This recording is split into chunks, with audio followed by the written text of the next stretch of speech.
Hello, church family. This is day 22, and you're within the last week of our study of Acts and our praying together for this month. Anyhow, today we talk about Paul again, as he has ended his third journey, and he's now on his way to Jerusalem, or has arrived in Jerusalem. And when he gets there, he goes to the temple, as has been his practice in the past.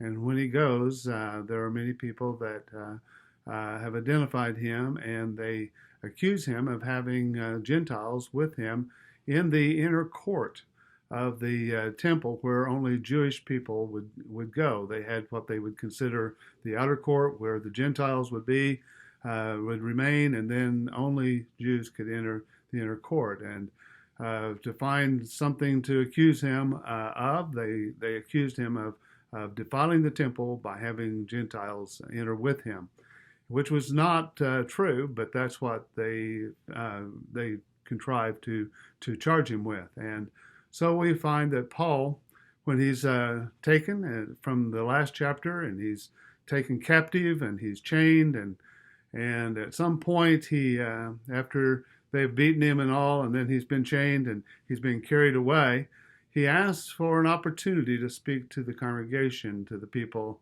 that were there. And finally, the commander allowed him to take that opportunity and speak. And so the first thing that he did was he started speaking in Aramaic, which was the language of that was common in that area, and that identified him with the people of that area. And he began by telling them that, first of all, that of his salvation, but in the process, he began by saying that he was, of course, a Jew like them, and that he was trained as they were, and even trained in Jerusalem. In fact, his family probably moved to Jerusalem so that he could receive his training there.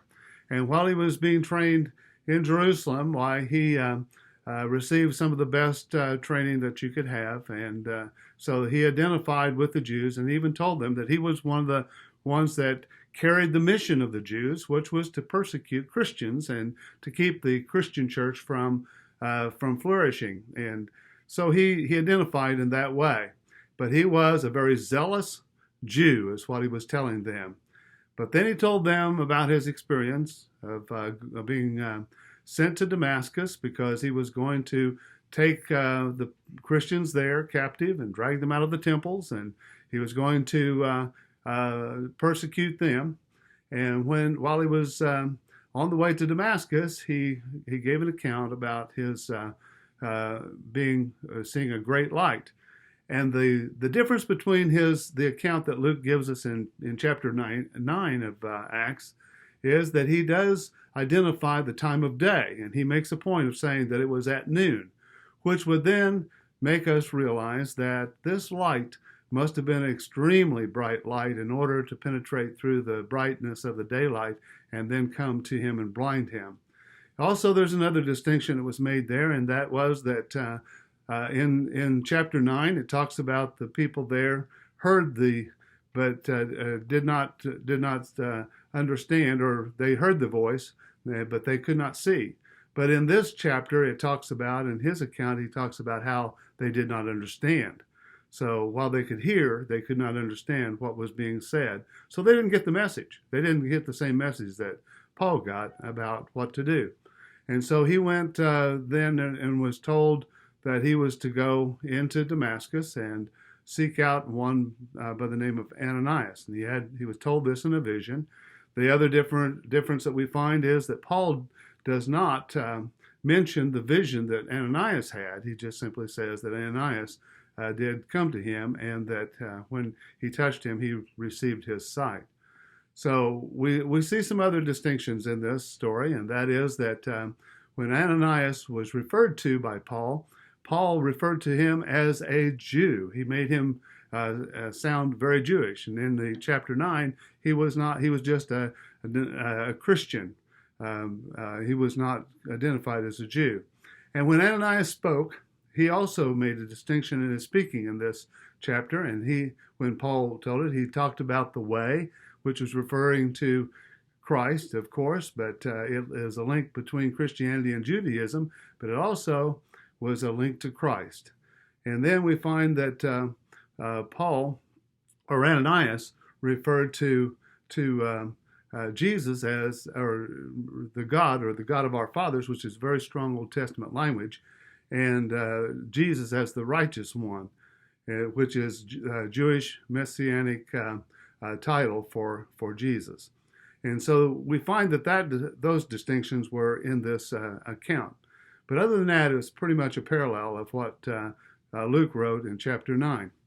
Then we find after this, Paul ends this address by saying to them that that he was sent out by Jesus, or by God, through a vision that he received at Jerusalem right after his conversion, to go to the Gentile world. And that incited a great reaction, and there was a riot, and there was throwing of coats, and there was kicking up of dust, and yelling and screaming, and chasing after Paul, and he was arrested again and chained. And the commander took him, and then the commander kind of saved him from that, but then he decided that they were going to flog him, they were going to scourge him to get him to admit why he should be charged. In other words, they knew he must be guilty. They had to find out why. And Paul then brought up his Roman heritage and said, I am a Roman. And so the commander wanted to know, how did you become a Roman? What did it cost you? And Paul said, I was a Roman by birth, which was another surprise to this great commander. Anyhow, they were then under a great deal of pressure to not do anything to Paul, and this commander decided that he had to do something, so he decided he would turn him over to the Sanhedrin and the Pharisees. And so that's how the chapter ends. What we get from this is that I'm struck by the fact that Paul, of course, was willing to go a great deal of stress and punishment and persecution himself in order to do what God had called him to do. But the other thing that I think we can get from this is that